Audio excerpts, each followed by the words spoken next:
சிறுமி ஆர்த்தி சீரழித்து படுகொலை செய்யப்பட்டது. அது தொடர்ந்த செய்திகள், கடையடைப்பு, ஊர்வலங்கள், போராட்டங்கள், சாலை மறியல்கள், இப்படியெல்லாம் புதுவை காணாத ஒரு போராட்டங்களை முன்னெடுத்திருக்கிறது புதுவை மக்களால். அந்த அளவிற்கு ஒரு கொந்தளிப்பை குழந்தை ஆர்த்தியின் மரணம், கொலை அங்கே உருவாக்கி இருந்தது. இத்தகைய செயல்களை செய்த இருவரை மட்டுமே பிடித்திருக்கிறார்கள். இதில் பல பேர் இருந்ததாக முன்னர் சொன்னார்கள். அதை பற்றிய தகவல் இல்லை. விவேகானந்தன் என்கின்ற ஒரு முதியவரும் 19 வயது நிறைந்த கருணாஸ் என்பவனும் பிடிபட்டிருக்கிறார்கள். இந்த பெயர்களை பாருங்களேன். சுவாமி விவேகானந்தரின் பெயர் ஒருவருக்கு, இன்னொருவன் கருணாஸ், கருணை. இந்த ரெண்டுக்கும் எப்படி ஒரு பொருத்தம் என்று பாருங்கள். ஒருவன் விவேகானந்தன், மிகப்பெரிய தலைவரின் பெயரை வைத்திருக்கிறான். இன்னொருவன் கருணையின் என்கின்ற அடையாளத்தின் அடிப்படையில் கருணாஸ் என்று வைத்திருக்கிறான். இந்த இரண்டு பேரும் சேர்ந்து விளக்கமாத்துக்கு பட்டுக்குஞ்சம் என்பார்களே, அது போன்ற பெயர்களை வைத்துக்கொண்டு இது போன்ற ஒரு கீழ்த்தரமான செயலில் ஈடுபட்டதோடு ஒரு மிருகத்தனமாக நடந்து கொண்டு ஒரு குழந்தை என்று கூட பார்க்காமல் அந்த பெண்ணின், அந்த குழந்தையின் அலறல்கள் அனைத்தையும் பொருட்படுத்தாமல் படுகொலை செய்ததோடு அதை ஒரு வேட்டி துணியிலே கட்டி சாக்கடையில் போட்டிருக்கிறார்கள். சமூகம் எந்த அளவிற்கு அறத்தை விட்டு நழுவி ஒரு கற்கால மனிதர்களைப் போல, நாகரீகம் இல்லாத காட்டு மிராண்டிகளைப் போல இவர்கள் நடந்திருக்கிறார்கள் என்பதை பார்த்துத்தான் பொதுமக்கள் அந்த அளவிற்கு கொந்தளித்திருக்கிறார்கள்.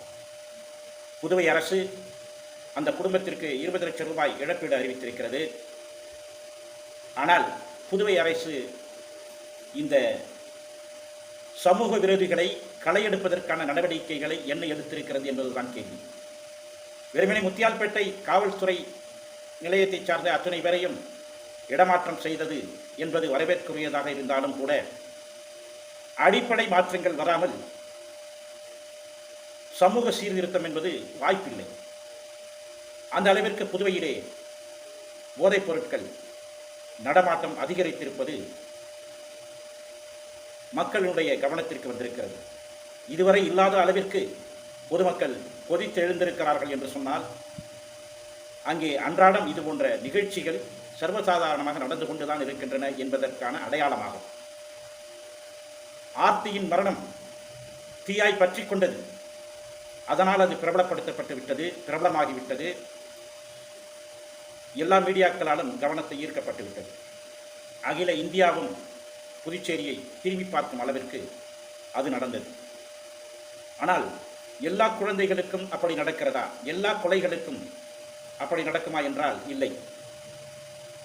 ஒன்று கவனம் பெறும்போதுதான் அது பிரபலமாகிறது.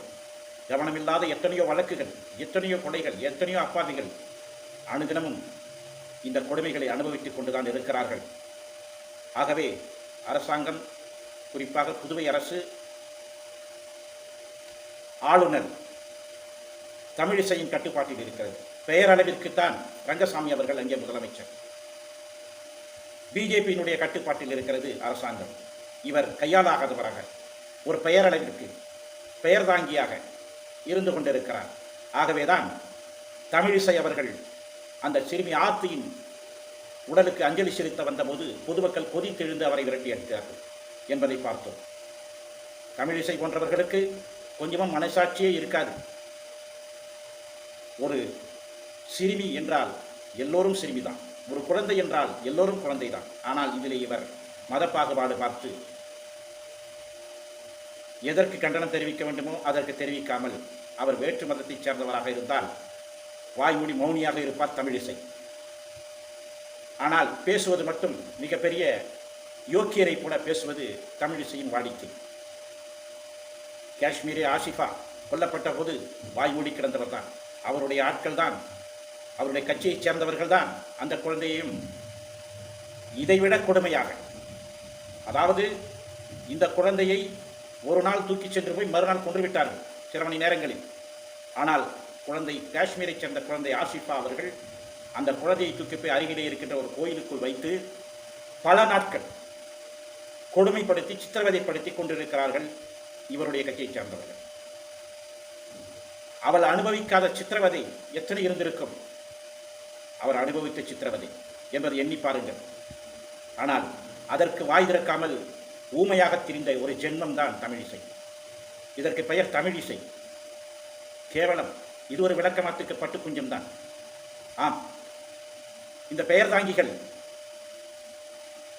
இது கொடூர இசை, இது மரண இசை, இது மிக மோசமான ஒரு நபராக இருந்து கொண்டு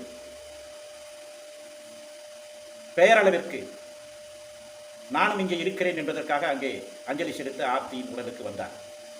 மக்கள் இவரை அடையாளம் கண்டு கொண்டார்கள், விரட்டி அடித்தார்கள். ஆனால் இவர்களுக்கு துளியும் வெட்கமும் மானமும் சூட சோழனையே கிடையாது.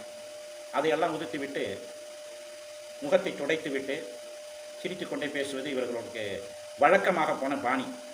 அதைத்தான் அவர் செய்தார்.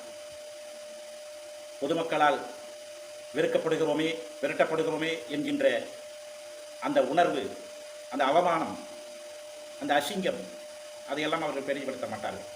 தொடர்ந்து அவர்கள் எதை செய்ய வேண்டுமோ அதை தான் செய்து கொண்டிருப்பார்கள். இங்கே போதைப்பொருள் நடமாட்டத்திற்கு தமிழிசையும் ஒரு காரணமாகத்தான் இருந்து கொண்டிருக்கிறார். இதுவரை இப்படி நடந்திருக்கிறதே, எத்தனை பேரை கைது செய்திருக்கிறீர்கள் போதைப்பொருள் விற்பவர்களை என்று கேட்டால் அதற்கு பதில் இல்லை. அந்த